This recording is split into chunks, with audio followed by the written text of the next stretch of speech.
एक गरीब लेकिन मेहनती लड़का खालिद, जिसके माता-पिता उसे बचपन में छोड़ गए थे, अपने चाचा के साथ रहता था। चाचा सख्त मिजाज इंसान था जो हमेशा अपने फायदे के लिए खालिद से मेहनत करवाता, लेकिन उसे उस मेहनत का फल कभी नहीं देता। खालिद दिल से चाहता था कि वह अपने हालात बदले, लेकिन किस्मत उस पर मेहरबान नहीं थी। एक दिन खालिद के सामने एक ऐसा मौका आया जो उसकी जिंदगी बदल सकता था। चाचा ने एक सौदा पेश किया, ये खेत बेच दे, पैसे आएंगे, तुझे भी हिस्सा मिलेगा। लेकिन यह खेत खालिद के पिता की निशानी था। उसका दिल इजाज़त नहीं देता था कि वह इसे कुर्बान कर दे। चाचा ने दबाव डाला, लेकिन खालिद ने मना कर दिया। इसके बाद उस पर जुल्म और बढ़ गया। सवाल यह था कि क्या खालिद कुर्बानी देकर पिता की निशानी बचाएगा या अपनी ज़िंदगी संवारने के लिए खेत बेच देगा।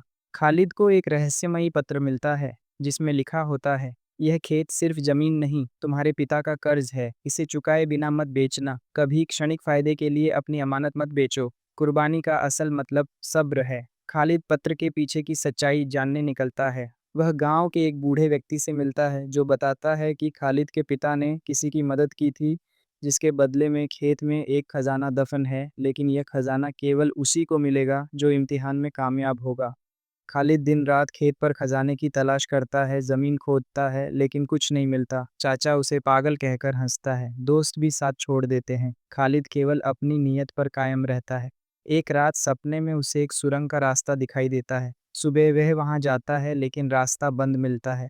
वहां एक चट्टान पर लिखा होता है, कुर्बानी के बिना रास्ता नहीं। क्या वह खेत बेच दे या खेत के साथ जिंदगी भर भूख सहन करे? कुर्बानी का इनाम हमेशा सब्र के बाद मिलता है, सब्र के बिना कोई खजाना नहीं। खालिद फैसला करता है कि अब वह चाचा के जुल्म से बचने के लिए खेत बेच देगा, लेकिन सौदा तय करने के दिन अचानक एक अनजान बुजुर्ग उसके सामने आ जाता है जो कहता है, यह खेत बेच दिया तो तुम वह खो दोगे जो तुम्हारा असल विरासत है। खालिद हैरान होता है कि आखिर यह विरासत क्या है।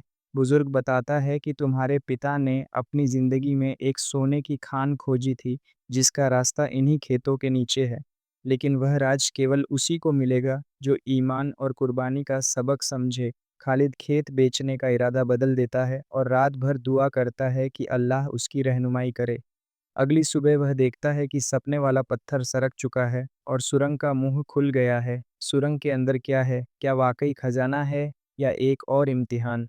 ईमान पर कायम रहने वाला इंसान मंजिल पा ही लेता है, चाहे रास्ता कितना मुश्किल हो। खालिद सुरंग में दाखिल होता है, वहां उसे सोने के सिक्कों से भरा संदूक दिखाई देता है, लेकिन साथ ही एक तख्ती पर लिखा होता है, यह सब तुम्हारा नहीं है, यह उन यतीमों और मिस्कीनों का है जिनका कर्ज तुम्हारे पिता ने लिया था। खालिद पर सन्नाटा छा जाता है। अब फैसला उसके हाथ में है, खजाना रखे या सब खैरात कर दे। वह दिल की आवाज़ सुनता है और फैसला करता है कि इस खजाने से किसी गरीब का हक नहीं मारेगा। वह सब कुछ अल्लाह की राह में दे देता है। चाचा यह सुनकर खालिद को पागल कहता है, लेकिन जल्द ही गांव वाले इस कुर्बानी को देखकर खालिद को इज्जत और मोहब्बत देने लगते हैं।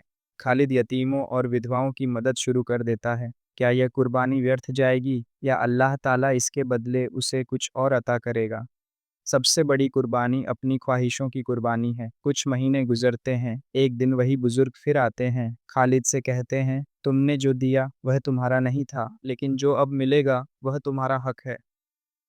बुजुर्ग उसे सुरंग में एक और दरवाजे तक ले जाते हैं, जहां सोना नहीं बल्कि कीमती जवाहरात, नक्शे और कई राज छिपे होते हैं। यह वह खजाना था जो केवल उसी को मिल सकता था जिसने अपनी ख्वाहिशों की कुर्बानी दी हो। खालिद की जिंदगी बदल जाती है, लेकिन अब वह दौलत अपनी जात पर खर्च नहीं करता। वह एक कल्याणकारी संस्था बनाता है जहां वह यतीम बच्चों को तालीम देता है। गांव में एक नई पीढ़ी तैयार होती है जो कुर्बानी का असल मतलब समझती है। कुर्बानी का इनाम सिर्फ खजाना नहीं था, बल्कि दिल की दौलत थी जो अब खालिद के पास थी। अंतिम नैतिक सबक, अल्लाह की राह में दिया गया कभी जाया नहीं जाता। कुर्बानी का इनाम हमेशा सबसे बेहतरीन रूप में मिलता है।